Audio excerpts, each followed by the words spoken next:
La mayor parte del teatro que se escribió en la época, de Guevara, de Calderón, de Lope, de Mirada Mescua, etc., se representó en los corrales de comedias. Los corrales de comedias eran una especie de patios de vecindad que se preparaban de una forma especial para poder hacer las representaciones. La temporada teatral no duraba todo el año. Comenzaba en Pascua y duraba hasta Carnaval. Durante la Cuaresma, evidentemente, no había espectáculos teatrales. Había que tener pues un recogimiento muy típico. Las representaciones tenían que ser de día. Se aprovechaba la luz natural. Eso ya veremos que cambia en los teatros cortesanos, ¿vale? Pero en los corrales de comedias, a la luz del día.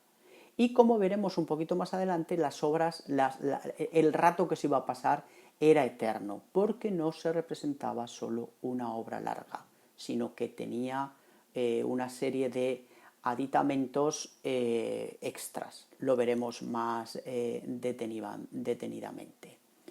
Y veréis que a los corrales de comedias iba todo el mundo, que muchas veces era muy complicado mantener el orden y que verdaderamente era un acontecimiento para el lugar donde se representaba.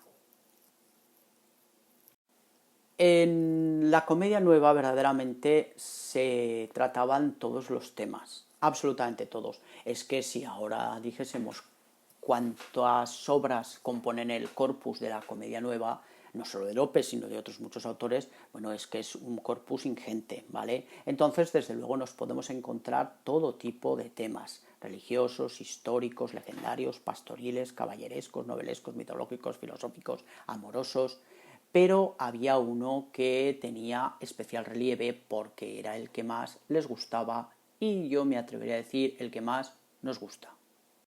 Ese tema no es otro que el amoroso. Las comedias rara es, aunque traten de otros asuntos, aunque toquen otros motivos, que no haya en ellas algo que tenga que ver con el amor. Un amor a veces platónico y otras veces no tanto. Y un amor en el que muy frecuentemente abunda el enredo, es decir, los conflictos amorosos, riñas, confusiones, celos, etcétera. Normalmente suelen tener final feliz, aunque hay excepciones, sobre todo si tocan el tema de la honra, porque como veremos a continuación, ese era un tema muy habitual y muy habitual y muy sensible, porque la honra, quien la perdía, de cara a la sociedad, estaba herido de muerte. Y por eso, como os pongo aquí, hasta la violencia se toleraba para recuperar la honra. Hay una división que se suele hacer, aunque hay autores y estudiosos que la discuten, entre el honor y la honra. Yo rogaría que aquí parases el vídeo y leyeseis esto porque se entiende muy bien, por eso lo he puesto así, aunque sea una diapositiva fea. El honor es algo que viene dado. Vamos a ver, si tú eres noble tienes honor, simplemente por el hecho de tenerlo, ¿de acuerdo? De haber nacido noble. Pero claro, también te tienes que comportar conforme a tu nivel. Tienes que demostrar que eres noble y hay ciertas cosas que no puedes hacer para no perder el honor. Sin embargo, la honra nos toca a todos. La honra es una cualidad, digamos, que es mía, personal. Y esta cualidad depende de mis virtudes, pero también depende de otros. Y puedo perderla. Por ejemplo, me pueden hacer una ofensa en cuanto a mi honra diciendo que no, en la época me digo que mi mujer está con otra persona. Y entonces, evidentemente, yo estoy deshonrado y tengo que recuperar mi honra.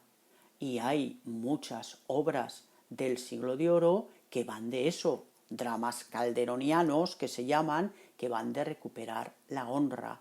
Y para recuperar la honra, muchas veces, como os he dicho anteriormente, se podía acudir a la violencia y matar a quien te deshonraba o a tu mujer que se suponía que te había deshonrado.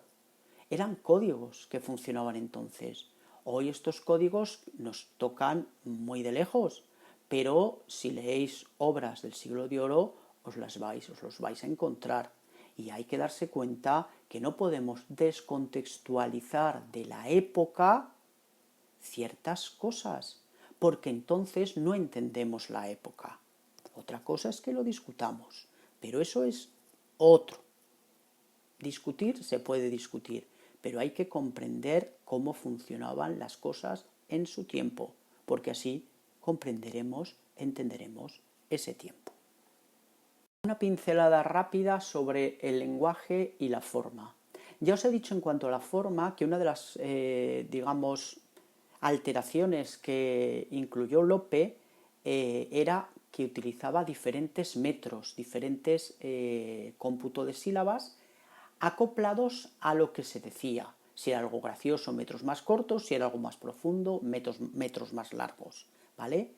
Pero luego también había algo que es muy importante, que está en prosa en el Quijote y tiene que ver con el lenguaje.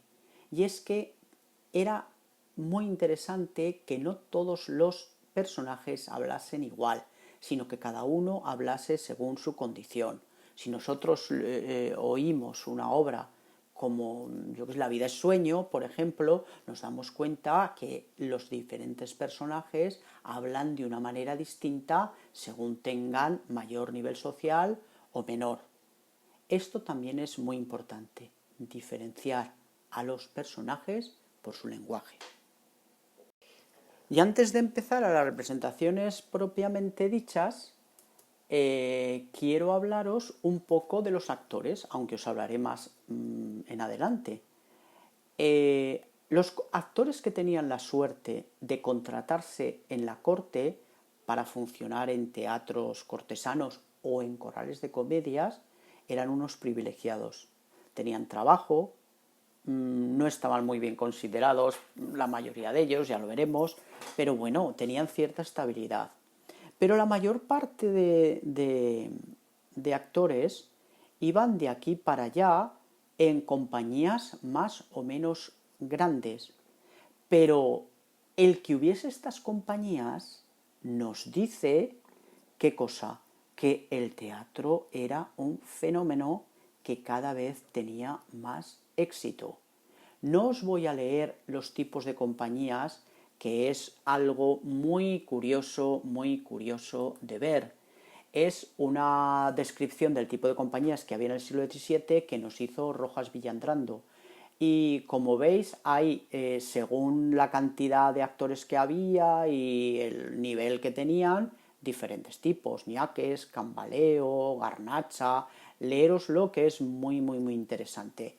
Pero esto lo que nos habla es del gran éxito que tuvo el teatro en la época.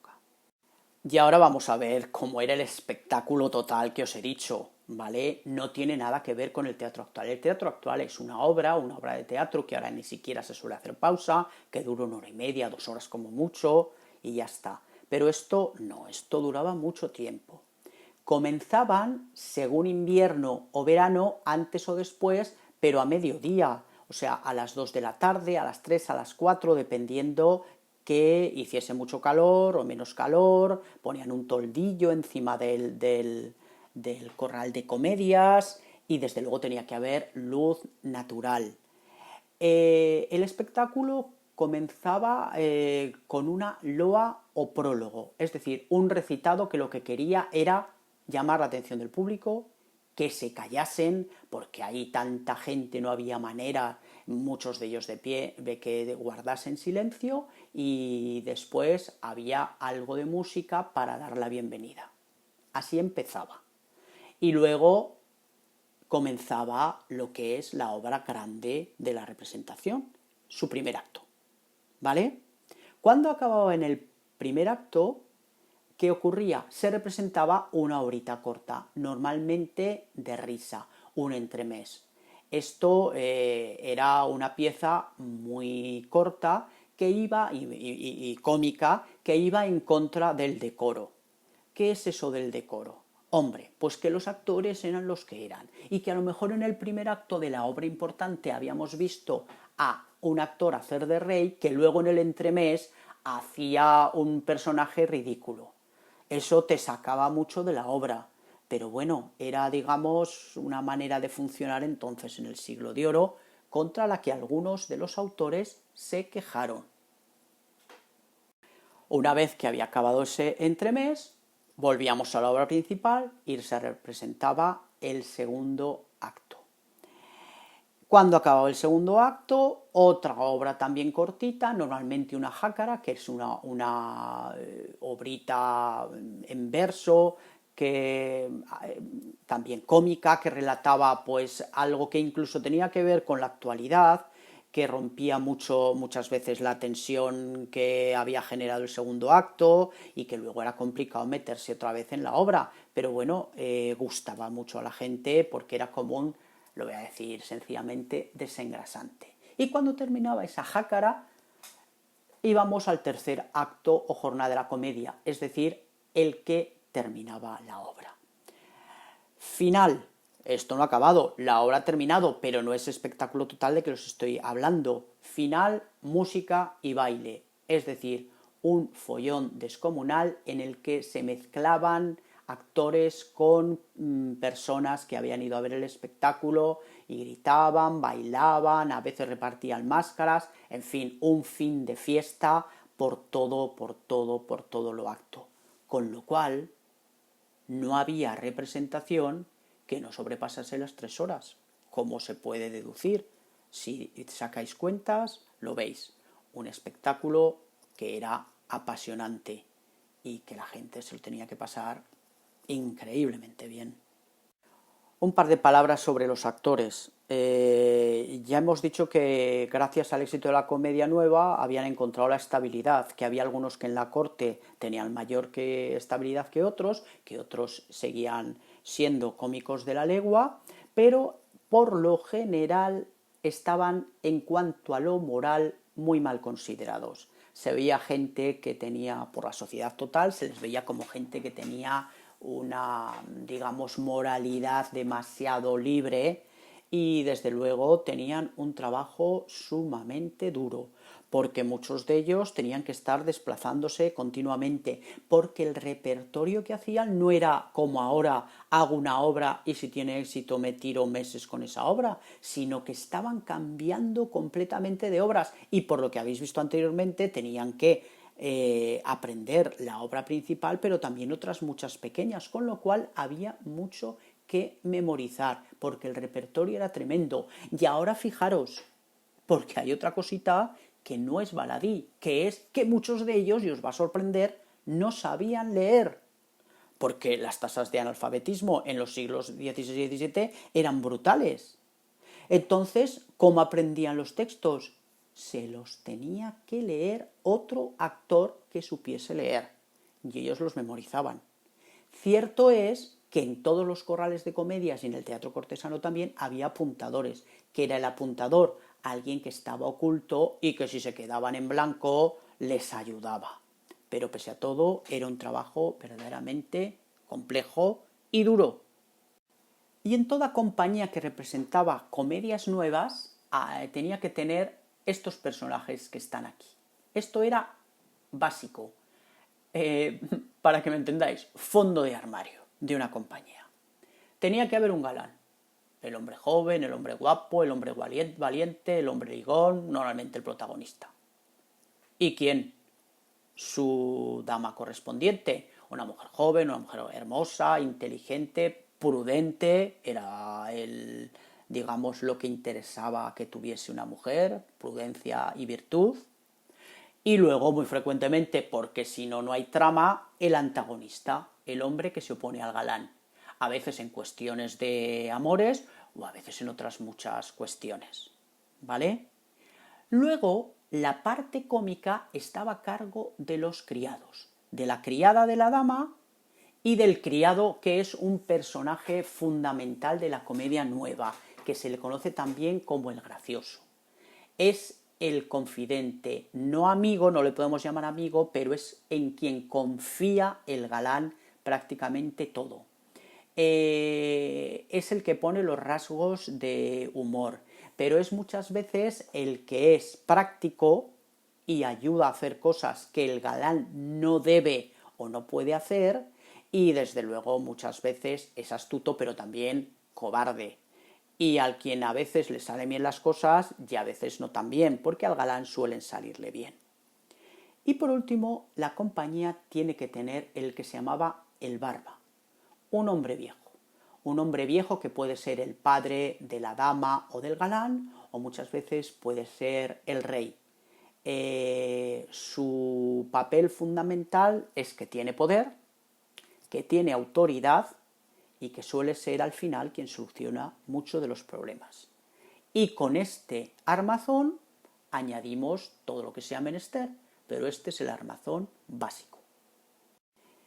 Bueno, el papel de las mujeres en el teatro tiene sus peculiaridades. Ya habéis visto que como espectadoras tenían un sitio, si no eran nobles, específico, que era la cazuela, y como actrices, pues al principio no les dejaban actuar a las mujeres. No, al principio en el teatro prelopista y hasta muy finales del siglo XVI, los papeles de mujeres las hacían niños u hombres disfrazados. Luego, posteriormente, ya os digo, a finales del XVI, se dejó que las mujeres representasen y formasen parte de las compañías, pero tenían que obtener permiso para hacerlo. Y también era habitual que se les exigiese que estuviesen casadas, que no estuviesen solteras, y así podían actuar en las compañías españolas. En otros países no estaba permitido y entonces los papeles de mujeres los tenían que hacer, pues como os he dicho al principio, hombres disfrazados o niños que en general daban un aspecto menos viril, ¿no? Hubo algunas actrices muy famosas en el tiempo. Quizá la más famosa fue a una que se conocía con el seudónimo de La Calderona, por ser especialista en representar obras de Calderón, y que tuvo una affaire muy importante con el mismísimo rey, con Felipe IV.